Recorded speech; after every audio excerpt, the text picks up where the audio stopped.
Welcome to The Bone, the podcast that goes deeper.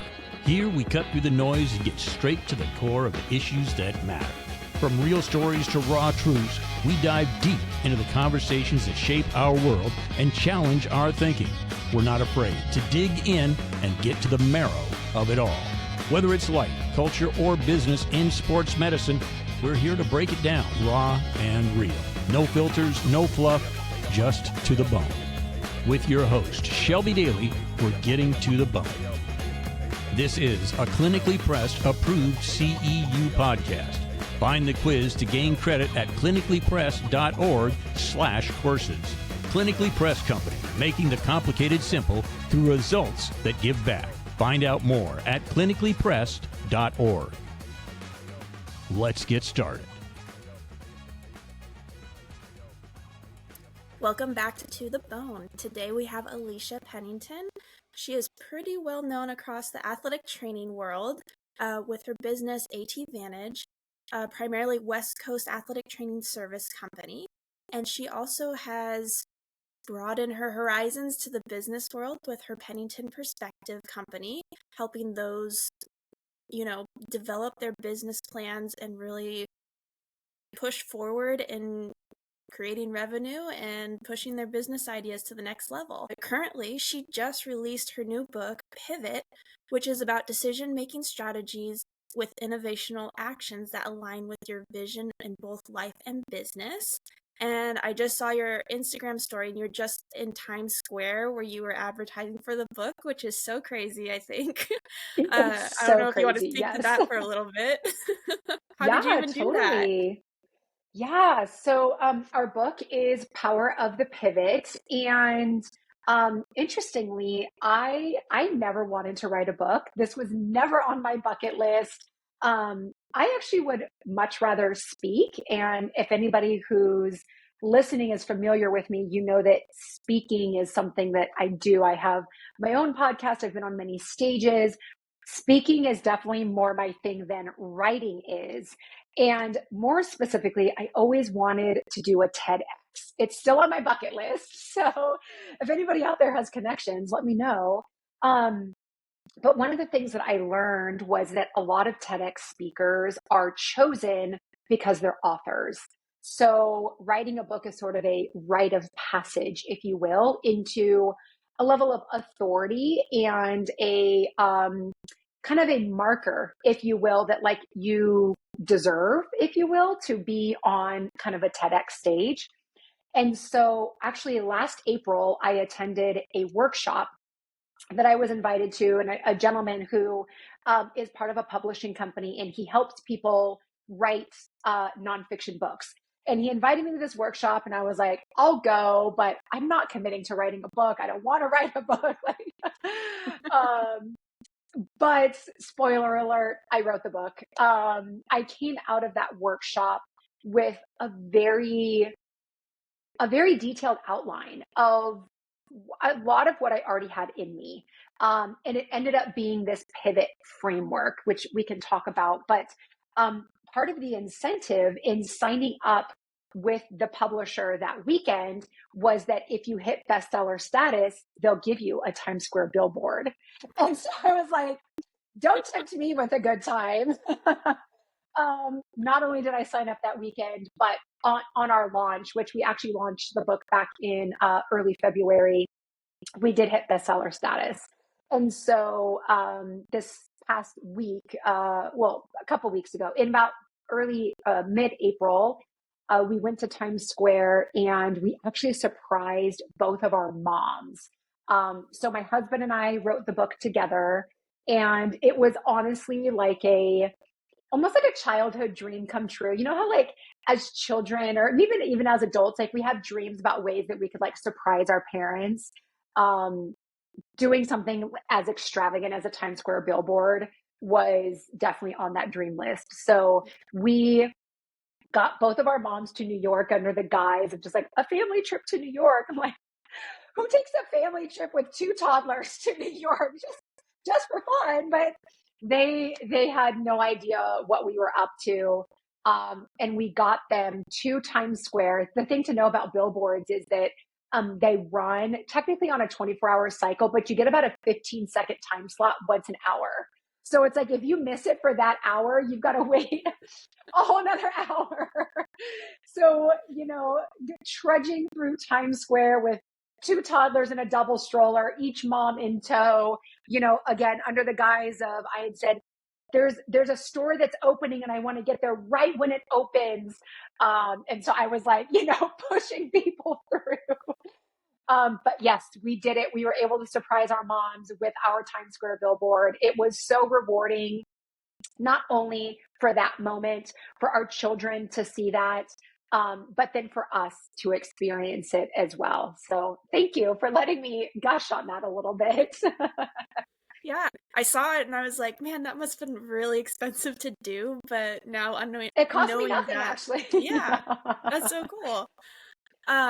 So with your different business ventures and the different areas of your expertise at this point in time, obviously the inspiration to pivot makes sense, but could you give us a little bit more on maybe some personal stories of how you decided going from athletic training to really concentrating on business, more business ventures ultimately, and mentoring different business entrepreneurs and all that different stuff, because you have your hands in like everything, I feel like, which isn't a bad thing, but trying to track you is so hard. It's true. I don't disagree.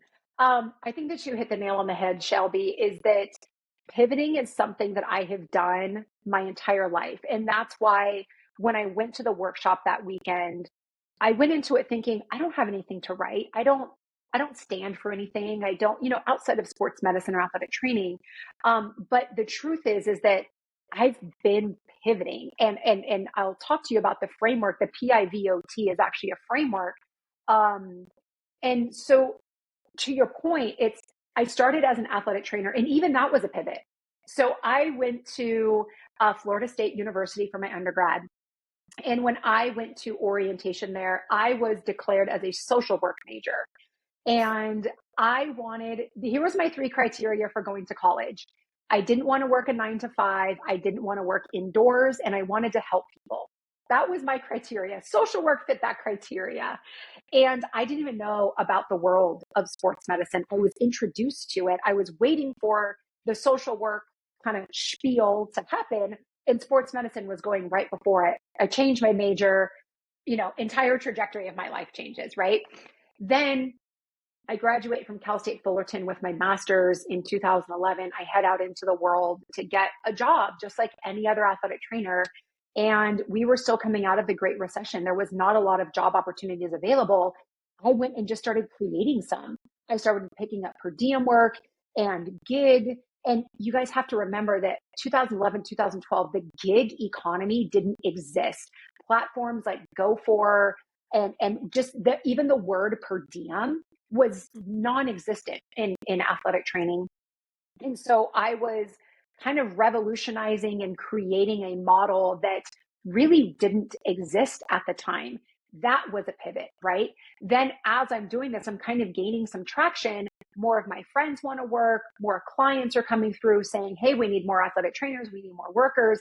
I'm presented an opportunity to basically build a company and really monetize this, or to go back into, kind of traditional athletic training roles. And again, I choose to pivot into that business venture. Then fast forward again, now school districts are approaching me saying, we need people from an outsourced perspective. At this point, I had only thought kind of the event side of it.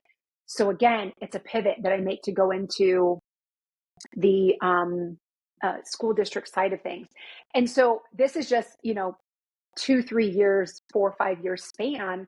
But I realized that I have not only been making pivots, but I've been making decisions that align with what I want for my life, right?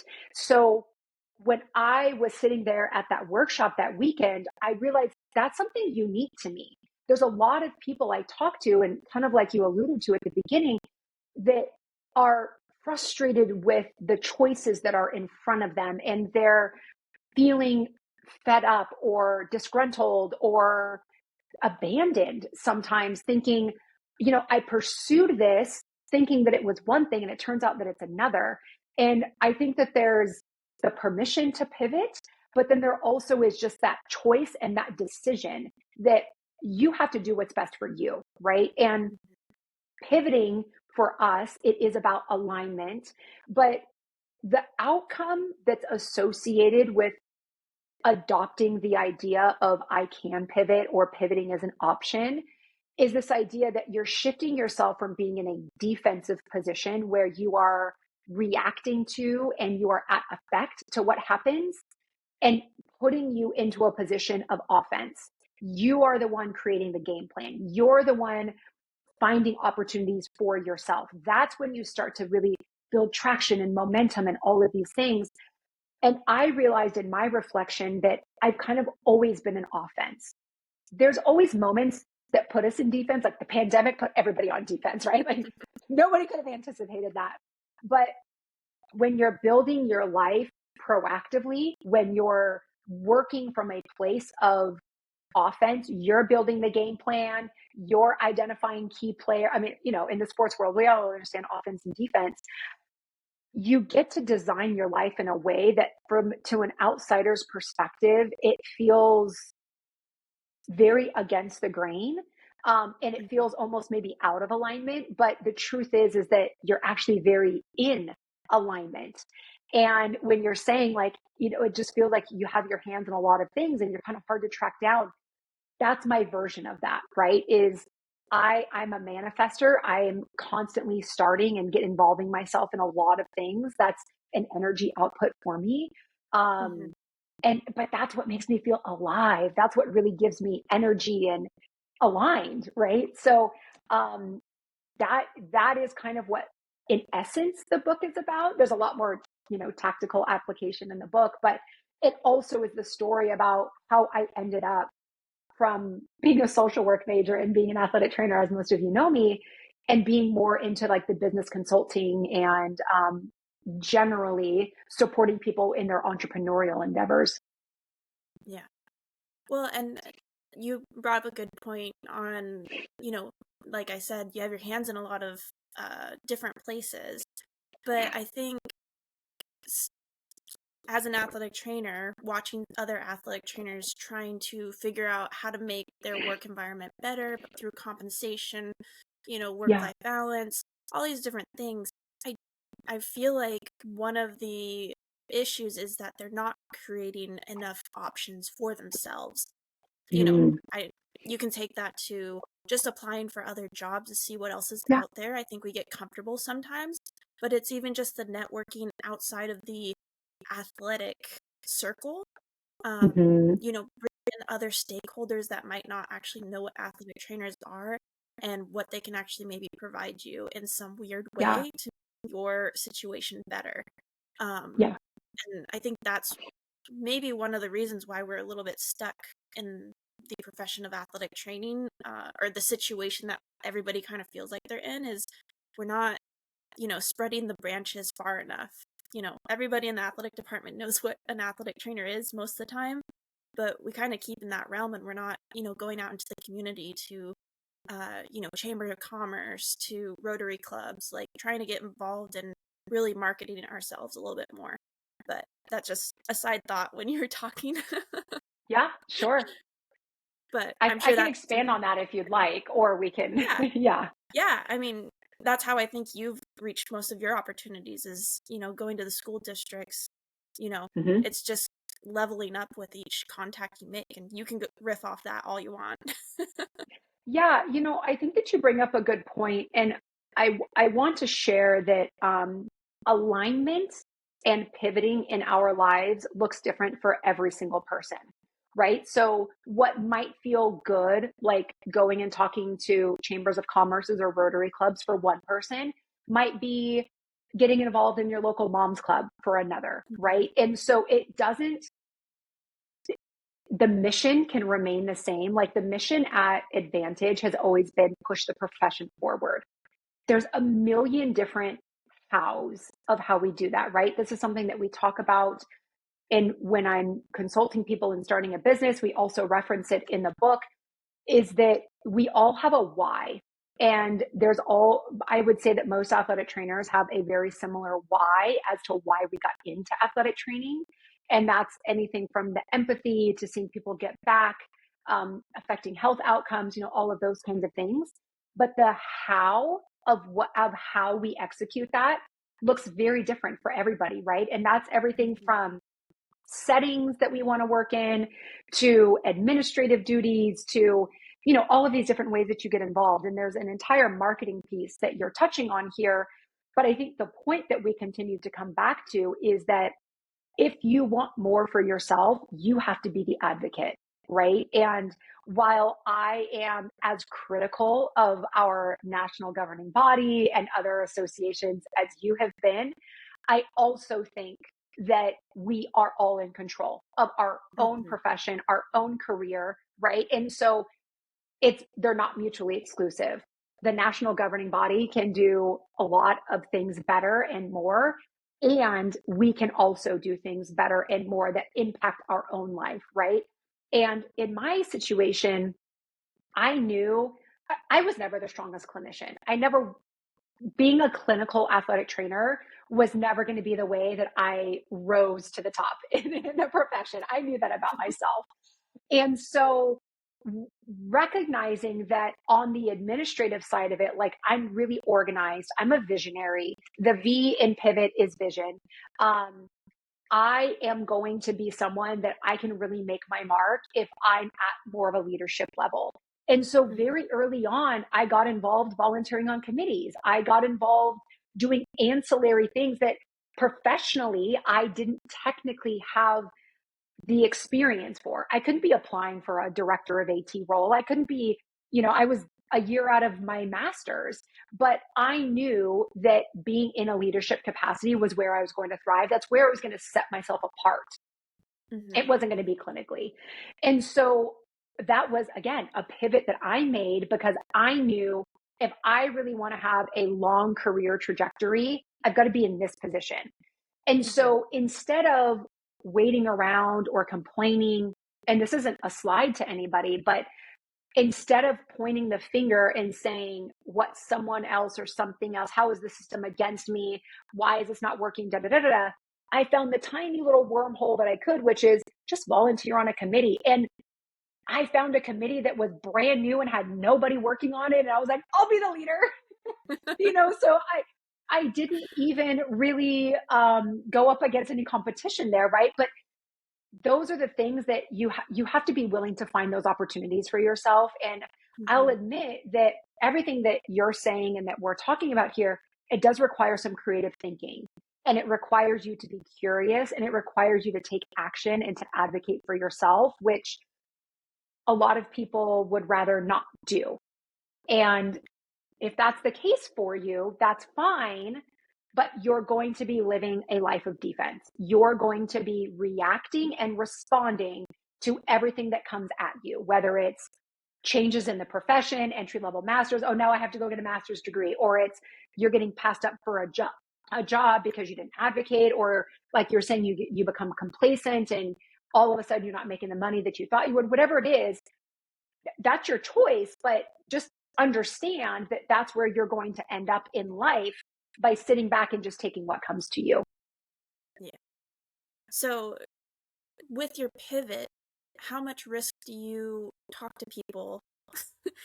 Yeah. How do you coach them on being okay with risk? And a lot of people associate with that with danger, but how do you talk them through that? Well, but it can create good things too. You just have to be ready for that kind of change of stress, I guess. Thank you for asking this question, because I think it is the major reason why people don't pursue what maybe they feel in their heart. The first thing I want people to ask themselves is it hard or is it new? Are you actually afraid of it? Or is there actually risk inherent in it, or are you just afraid of it? right? Is there some things that you can learn about this, that you can educate yourself on so that it feels less risky? Or is there actually risk, right? Like there's actually risk in skydiving. There's actually risk in, bungee jumping, right? Doesn't matter all the education and physics in the world. No, there's actually risk in there, right? Mm-hmm. And so the first part of it, and we actually talk about this, so the P in the pivot is prepare. And what we talk in here is the mental and the emotional solitude and space that you need to get yourself to in order to go into a pivot. And so when we talk about risk, I would actually argue that living in defense is the riskiest situation you could ever put yourself in. When you are not actively pursuing opportunities, when you are not actively advocating for what it is you want, you need, when you are not actively searching within yourself of what do I want next. And just so people are clear, this isn't just professionally, this is for your life too. If you're not actively deciding, where do I want to live? What kind of partner do I want to have? What's the next stage for me with family planning? What's the next trip I want to take, right? Like it doesn't matter what it is. If you're not actively engaged in those activities, you're not really living, right? Like you're kind of, again, just kind of accepting what's coming to you. And so when we first acknowledge that, and then when we second start thinking about, okay, what is the risk that's involved? Comfortable, low profile, flexible, and easy to put on, the Vero ankle brace is simply the best ankle brace for those who move. And that's just about everybody. This brace is adaptable for any phase of injury recovery, whether you're recovering from an ankle sprain, require extra support for your day-to-day, or want to boost your performance. The Vero ankle brace delivers. The Vero ankle brace uses every movement and every step to give you extra boost. The 3-in-1 brace can be worn on either foot, making it the most optimal ankle brace for injury recovery and prevention. The removable stirrups, easy adjust Velcro, and breathable design adapt to your ankle as your strength returns, helping to protect you from re-injury. A dynamic support brace designed by leading orthopedic foot and ankle surgeons. The Vero ankle brace effortlessly adapt to your movements, offering dynamic energy return and support with each step. VeroAnkle.com. Check it out for yourself. VeroAnkle.com. That's VeroAnkle.com. So we can talk about starting a business. Yeah, there is, let's just say, financial risk that is associated with leaving your business, leaving your position and starting a business. I'm a very risk averse person, especially financially risk averse. The first thing you'll ever hear me say is never leave your job to start a business. Start your job on the side, right? Yep. It takes at least a year to really gain traction in a market with any kind of new idea. And within 2 years, you will have confirmation whether there is market viability for whatever it is that you're putting forward. When I started the staffing company, I was still working full-time at a high school. I worked full-time at a high school for 2 years. And secret, working at a high school is a great position to have if you want to run a business on the side, because you have all your mornings off.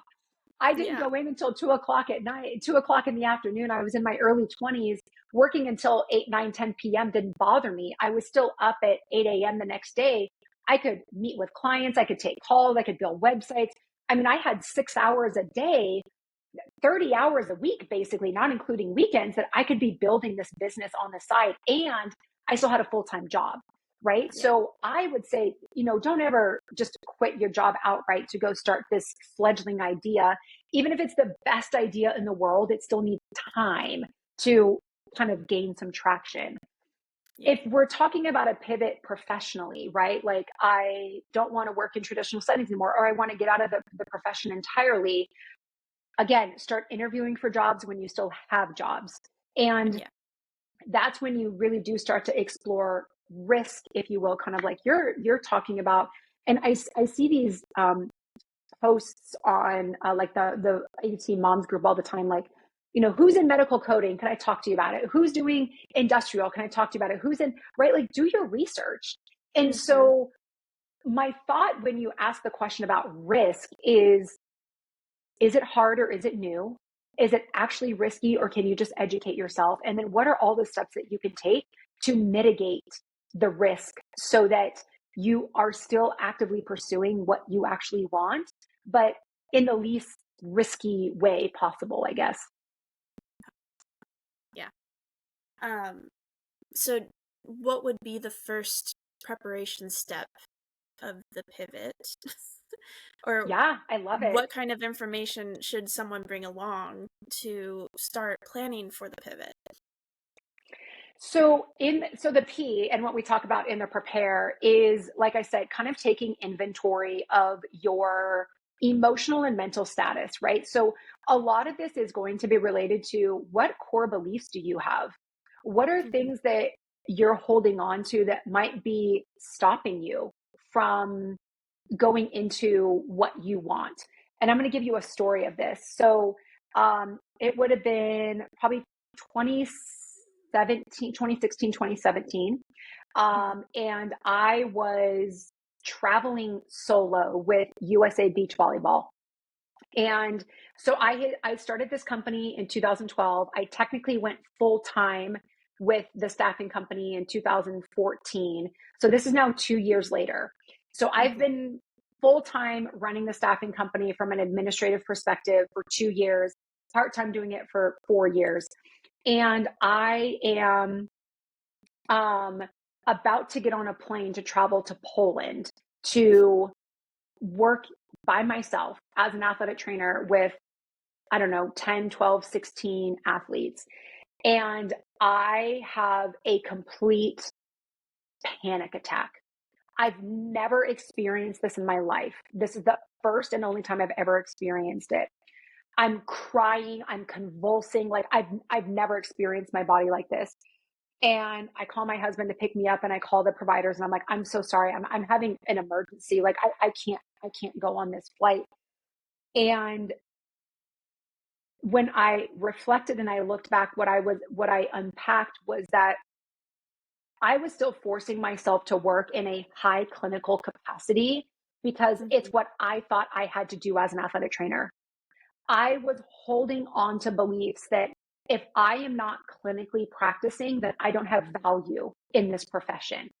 That even though I was growing a business and I had a podcast out at that point, and I was providing job opportunities, and I was growing as a leader, even though I was doing all of these things, I still held on to a belief that if I'm not only practicing clinically, but also at like a reputable level, traveling with USA, internationally, then I didn't have value in the profession.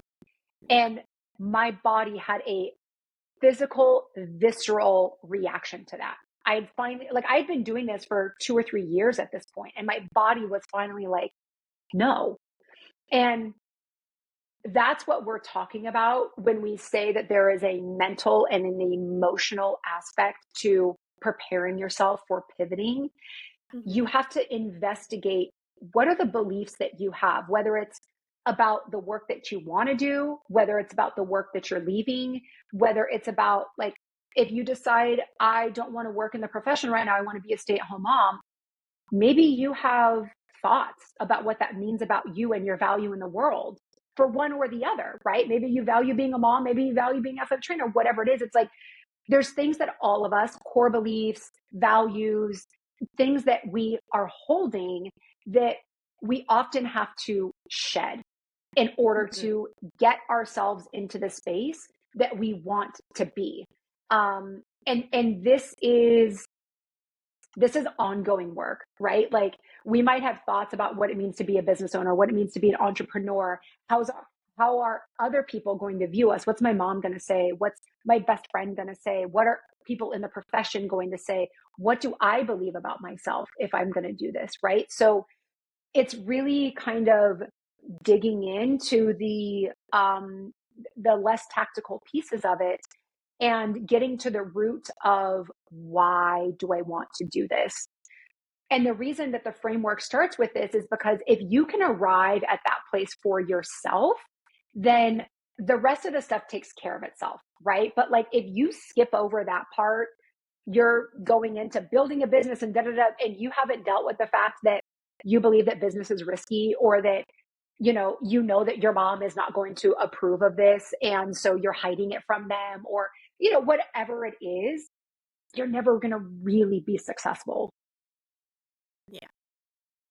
Yeah.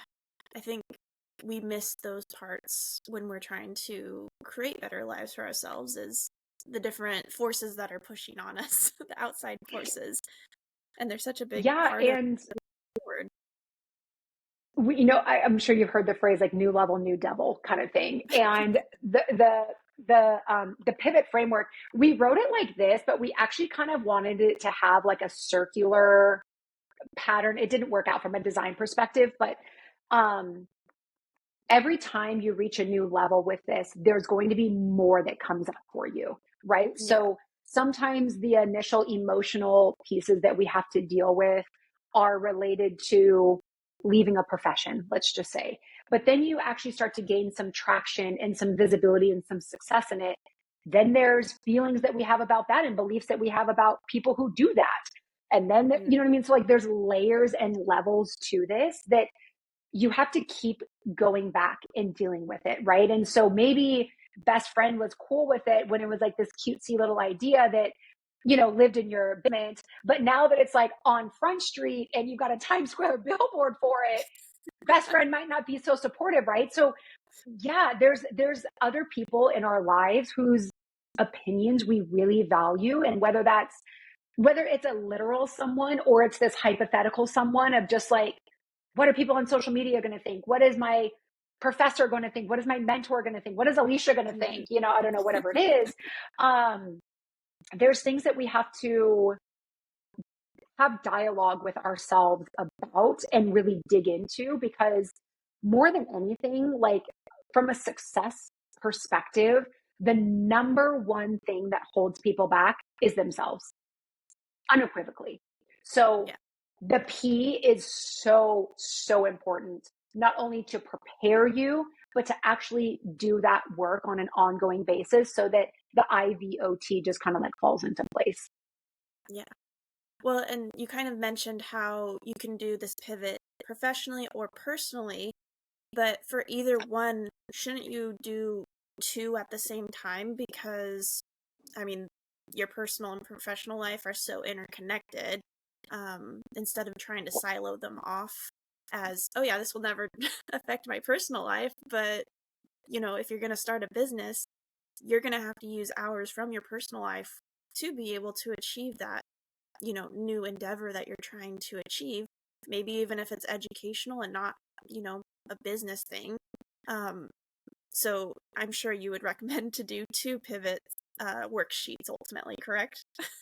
Yeah, I mean, like you said, they're inextricable, right? And when we're talking about alignment, which is effectively what we're trying to achieve by doing a pivot, typically, and this is the analogy that I use in the book that all of you guys will understand. When we are out of alignment, we can feel that tension in our body. When it's like an acute out of alignment, we typically need a major adjustment to get us right back into alignment. Mm-hmm. For other misalignments that are just kind of this tiny little tension in our low back, in our neck, that we can move throughout our day with it, but eventually it becomes this annoying thing that we just have to like deal with. And now we're making compensatory patterns, and now we're, all of these things. And then one day you're like, why am I doing all this instead of just making the adjustment? Why don't I just go and get the adjustment or make the adjustment that I need, right? And so sometimes they're acute and they're major and they're going to affect everything, right? Sometimes they are smaller. I'll use you starting a podcast as an example. This was something that you started for professional reasons, but obviously it's going to impact your personal life. Now, when you introduce yourself, I'm an athletic trainer and I have a podcast. There's different opportunities that come available as a result of having a podcast.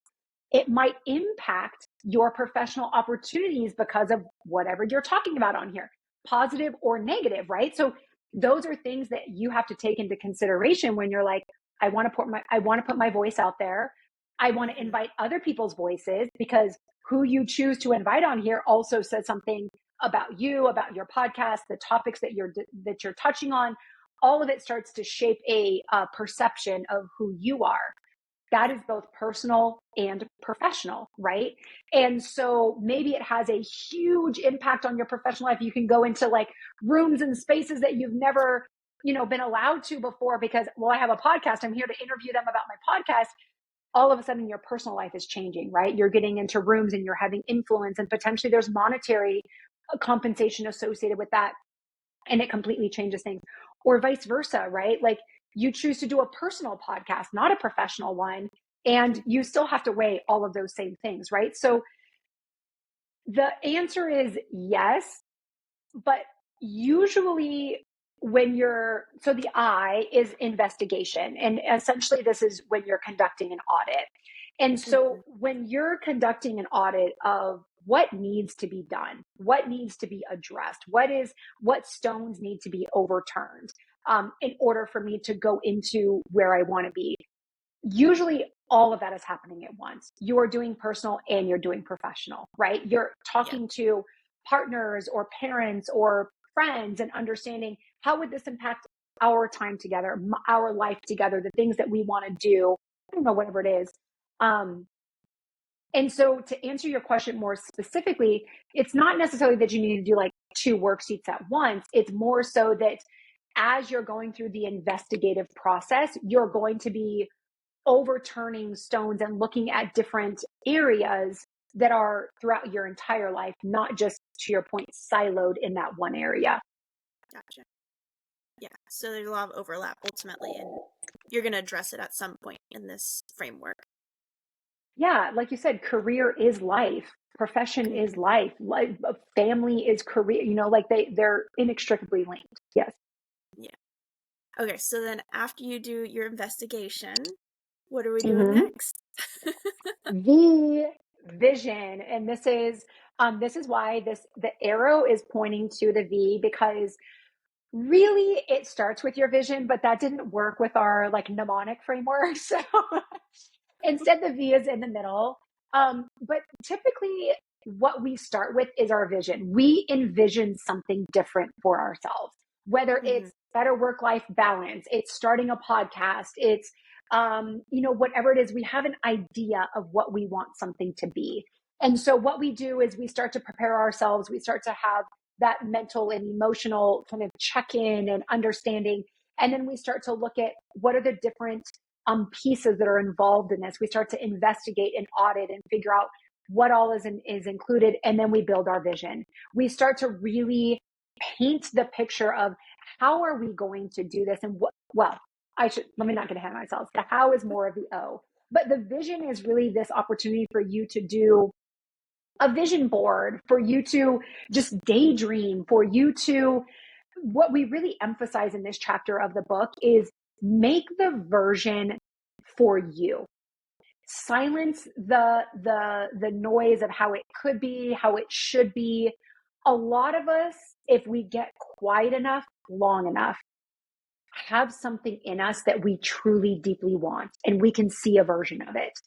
Details aside, logistics aside, risk aside, there's something in us that we want. And what we advocate for you to do in this chapter is try to peel back the layers and shed away all the shoulds that are associated with what that could look like, right? So let's use a podcast as an example. You might think, I really want to start a podcast, but I should have professional recording equipment. I should have a platform to do it on. I should have an entire online presence. I should have branding. The list can go on and on. This is when we shit all over ourselves, right? And this is often when we stop, right? This is when we start talking ourselves out of it. This is when we say it's too risky, when there's too much involved. This is the area where I really thrive, because I can throw all of that aside and be like, well, I'm going to do it anyway. Like, and when you were saying like, it feels like you have your hands in a lot of things, it's because I don't listen to any of those shoulds. I'm like, well, I'm just gonna use the AirPods that I've already got and the screen that's already in front of me, and we're starting a podcast. I'll decorate something on Canva later. We're gonna call it what we're gonna call it and move on, right? Yeah. I love a messy action type thing. It builds tremendous momentum. But the vision is where often people start to get out of their body. They start to lose their why. They start to get too wrapped up in the hows. And what we're really advocating in this chapter of the book is stay committed to your vision. We use the analogy of building a sandcastle, that if you were just on the beach and you weren't looking down at the person that's got a tall tower or a big moat, or if you just decided, how do you want to build your sandcastle? Do that, right? Put your blinders on. And honestly, I think that that is the differentiator for me and how I've been able to build such momentum and success for myself is I put blinders on constantly. I don't care what anybody else is doing. I don't care how anybody else is doing it. I'm going to find the one tool to get me from step one to step two to step three. I work like this. And it's one of the biggest advantages that I can tell anybody to do. And that's why the V is a big, big one for me. And from a design perspective, we pointed to the V because I really do think all of these pieces are very, very valuable. But if you do nothing else in life than to keep your vision at front and center for you of what you want, you'll have success. Raise the bar in 2025. Complete your BOC certification maintenance requirements early. Don't forget that 2025 is a reporting year for athletic trainers. Are you on track to complete your BOC certification maintenance requirements? Find out today by logging into your BOC profile at bocatc.org/BOC360. That's right, it's time, and this year is the year to renew your certification maintenance requirements. Check it out at bocatc.org/BOC360. So just a quick side question to clarify. Yeah. Vision and mission, would you say those are kind of the same, or are they separate? They're separate. Vision is your North Star. It's sort of the direction that you're always kind of going in. Mission is, I guess, like the statement, if you will, of that's going to power you through and how to get there. And we actually do break down and give definitions and examples and everything in the book of the difference between vision, mission, and purpose, or I think it's clarifying purpose and vision, and then the difference between vision, mission, and purpose. Okay. So really vision, all of those other things are built off of your vision, right? And I will argue that your vision is something that is inside of you, as is your mission. And you can get other people to come along on your mission, but your vision is something that you hold for yourself, and everybody has their own individual one. Mission, purpose, all of that kind of stuff starts to get a little bit more into like the what. And so, but the vision is like your why, basically. Okay.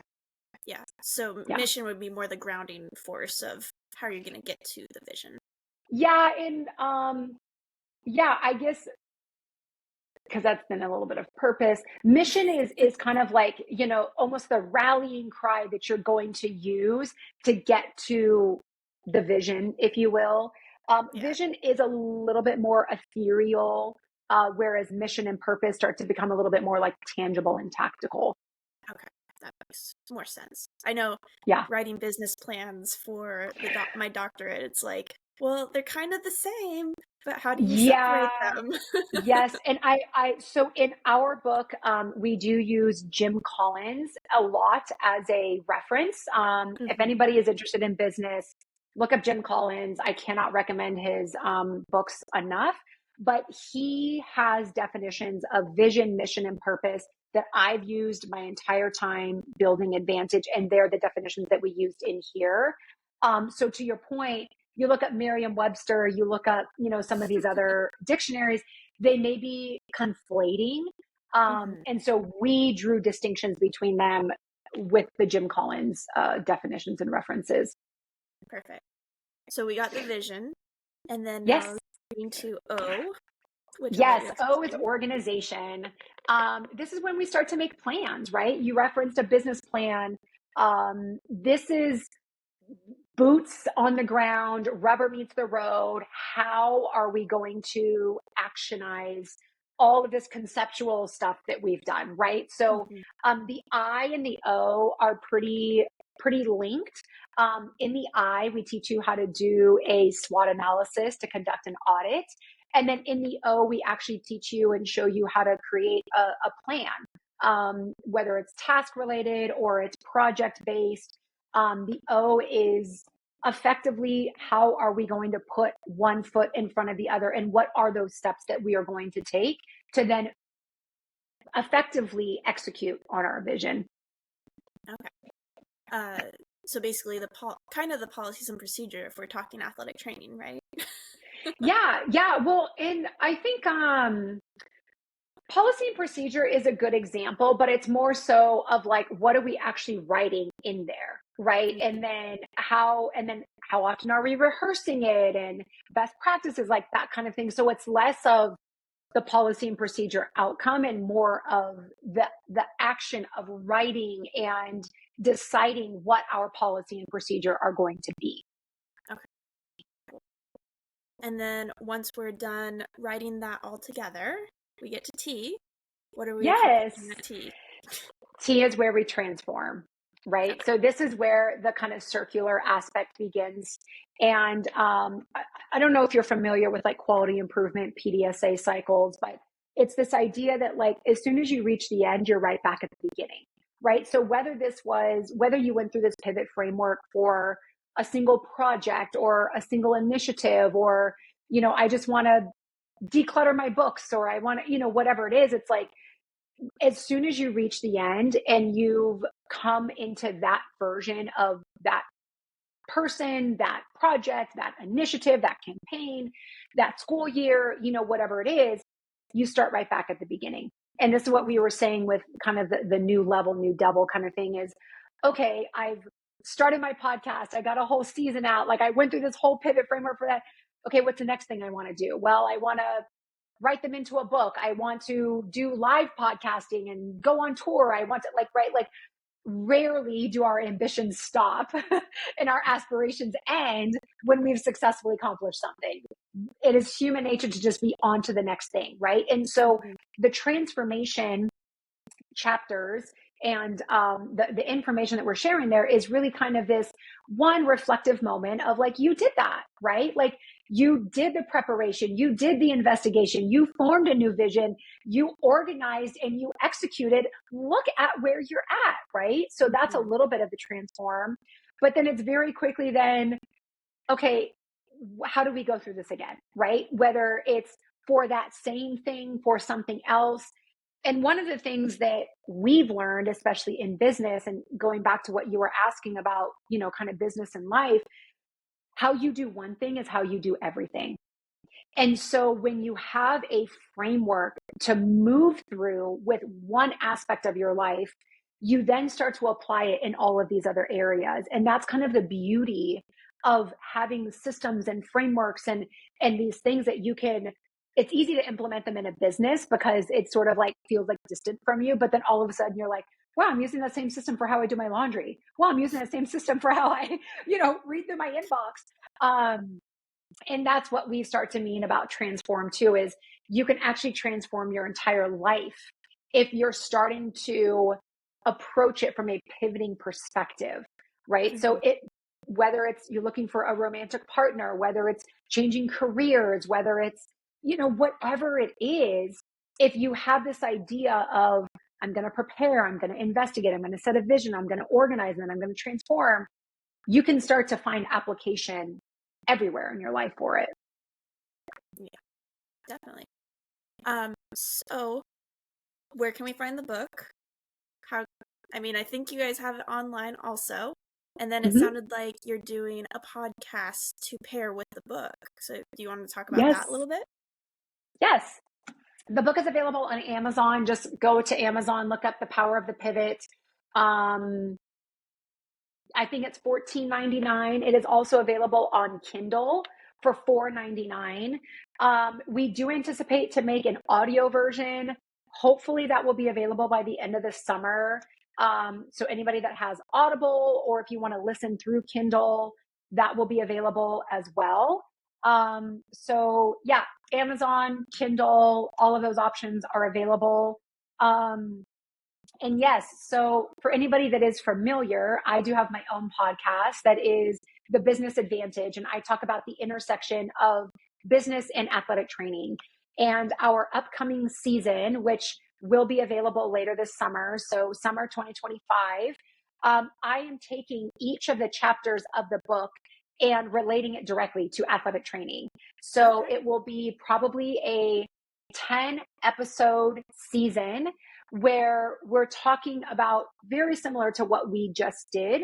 But each episode will go into each of the pieces of the framework of giving very tangible examples for the sports medicine application, but then more specifically for our profession and how to deal with different intricacies and things that I know all of us are facing in 2025. So that'll be out later this season. You can find it, The Business Advantage, ATVANTAGE is Advantage. It'll be on all podcast networks that you know of. And we also do free category A CEUs assigned with each episode. And so when you listen to an episode, you can go to advantageacademy.com and you can get a free CEU for each episode. And anybody who has never used them before, I think we have like 40 episodes out. So if you've never heard of my podcast, you never knew this existed, go search it. There's 40 free category A CEUs waiting for you. For anybody that's already taken advantage of all of those, don't worry, I've got 10 more coming for you for this reporting season. Perfect. And then are you doing a book tour? Wow. No one has asked that, but you know what? Honestly, I would love to do like a collegiate book tour if I can get athletic training education programs Yeah. to bring me to their universities. I would love that. So if there's any program directors out there listening, hit me up. I would love it. Um, Tiny spoiler alert. On the heels of the podcast, I am actually going to be creating lesson plans for each of the podcast episodes. And I would love to see this book as curriculum in the syllabus for whether it's capstone or admin classes. And if you add me to your syllabus and in your curriculum, I will come and do a guest lecture at a university. I feel very strongly about this information for any human. Again, going back to what we were talking about with it's not just about playing defense in life, it really is getting yourself into an offensive posture. I think that this isn't just athletic training related. This isn't just business related. This is life, right? How do we actively pursue and design and create a world and a life that aligns with us? But if I can impact my profession and where I come from by making this reading available and tangible and digestible in ways that do directly apply to the profession, then I will be a very happy gal. So I would love to do a book tour across universities that have me Yeah. in their syllabus. Well, that's where I was like, NATA is in Orlando this summer, so I wasn't sure if you're gonna promote the book there or do a talk on it, but maybe that's next year. No, maybe next year. Yeah. It didn't work out timing wise this year, but yeah, definitely. Again, anybody listening that's part of district meetings or national, happy to come and do book signings and a book tour, all of that there. Anybody who wants to have me, let me know. We can make it happen. Perfect. And then, so you can get the book on Amazon, it's on Kindle. How do we follow you with your other projects that you're doing? So, My social for the business is at The Advantage. So TheATVANTAGE. That is very athletic training specific. But a lot of what I stand for and what we advocate for is on there. If you'd like to follow me personally, I am on Instagram. It's Alisha MP. So that's ITSALISHAMP. You're going to get a lot more mom, a lot more of the business side of things. You'll see my billboard and things like that. And anybody that is in the business side of things, in entrepreneurship, and is pursuing or considering how to pivot into that world, we do have a monthly membership that people can come into. It's $99 a month, and we do have a lot of athletic trainers in there and people that this is where we come. We actually, another spoiler alert, we're actually going to completely rebrand it, and it's going to be called the Rep Room. Because one thing that we've learned is that to really get the practice in doing this, you got to put in a lot of reps. And so our membership space already represents a safe space where people can come in and practice, right? Practice shifting on offense, practice advocating for themselves, practice getting themselves into a place where they're actively pivoting. And so we're going to rebrand it. It's going to be the Rep Room where you can come in and get your reps in. So anybody that you were listening to this and you were like, I love everything you're saying, but like super specifically on the business side, the entrepreneurship side, come join us in the Rep Room. We already have a lot of athletic trainers in there that are building and have built incredible businesses. So yeah, if you want to join me there, you can DM me, or I'm sure you can find me on social media and I can get you info for that. Yeah, perfect. Well, thank you so much. Yes, Are thank we you for getting having another me. book, by the way? Or is there any other We books? probably will, honestly. I mean, when and what it will be about, no idea. But there is something so powerful to holding this in your hands. And here's the one thing I'll say. What was said to me that weekend in that weekend workshop, and what I will say to you about going through this framework is it's about who you become in the process. It's not about the outcome. And that is absolutely true.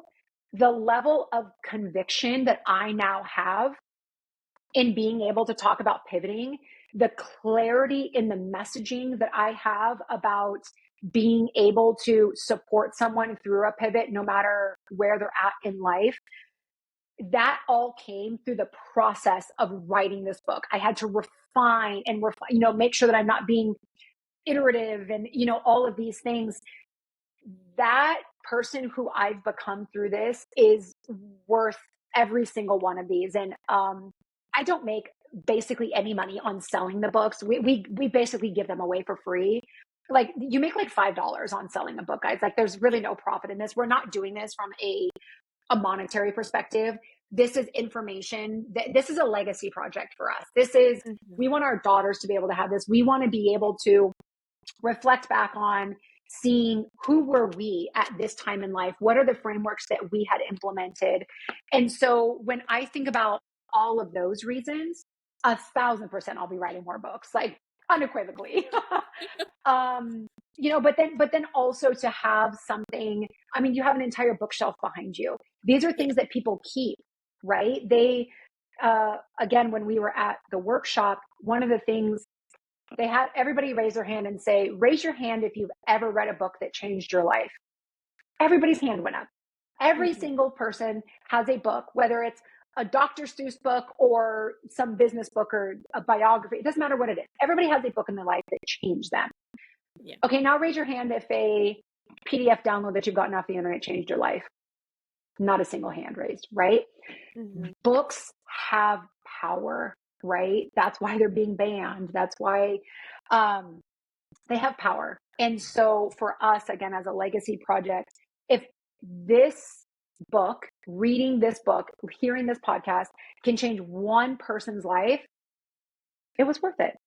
It was absolutely worth it. So again, from that perspective, I'll be writing more books. Perfect. Yes. We'll have you on for the next one.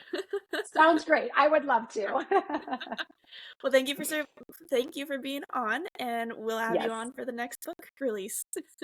Awesome. Thank you so much, Shelby. I appreciate you letting me share my message, talk about the power of the pivot, and just being a supporter of the work I do. So I appreciate you lending your platform to me and letting me share my voice. Yeah, no problem. Thank you. That's it for today's episode of To the Bone. I hope we sparked some new thoughts, challenged your perspectives, or simply reminded you to dig a little deeper. Remember, life isn't just about what's on the surface. Sometimes you've got to cut deeper and get to the bone of what really matters. To the Bone podcast is a product of Daily LLC. It is hosted and produced by Shelby Daly, ATC, and Randy Daly. No clinical decision-making should be based solely on one source. While care is taken to ensure accuracy, factual errors can be present. For more on the show, visit www.tothebonepodcast.com. If you enjoyed this episode, be sure to subscribe, rate, and leave a review. Get involved in the conversation. You can find us at www.tothebonepodcast.com. Drop us topic suggestions or be a potential guest. We're all about connecting with you, our listeners. Until next time, stay curious, stay grounded, and keep cutting deep.